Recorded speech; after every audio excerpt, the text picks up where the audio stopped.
Saudara A.R. Juli merupakan salah seorang sosok veteran yang sangat berjuang dalam mempertahankan kemerdekaan Republik Indonesia. Dirinya merupakan salah seorang yang sangat berjasa untuk memberitahu masyarakat dunia bahwa Indonesia masih ada melalui saluran radio Rimba Raya.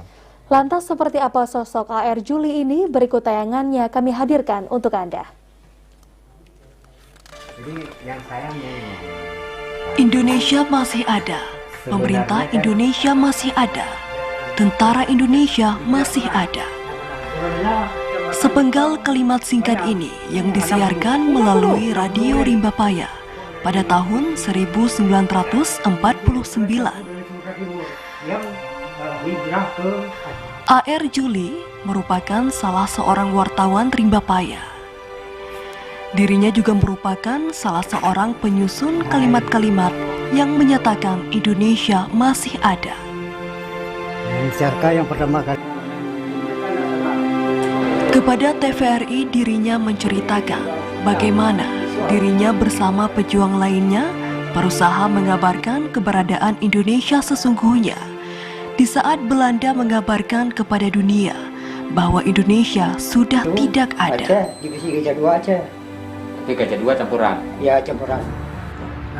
Saya selain sebagai prajurit pejuang, juga sebagai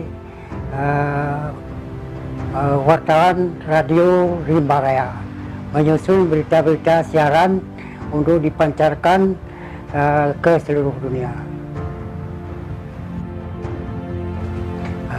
Ini kita kembali sebelum radio Rimba Raya itu berfungsi. Itu Radio Republik Belanda sangat gencar menyiarkan berita-berita bohong bahwa Indonesia tidak ada lagi sudah dikuasai Belanda. Padahal Aceh masih utuh, belum tersentuh agresi Belanda. Bukan perjuangan yang mudah bagi A.R. Juli dan pejuang lainnya agar kalimat-kalimat ini terdengar seantero dunia. Melalui siaran inilah dasar digelarnya pertemuan konferensi meja bundar di Den Haag, Belanda. Saya harus segera mengudara untuk membantah atau membantah siaran-siaran bohong radio Republik Belanda. Tim Liputan TVRI melaporkan.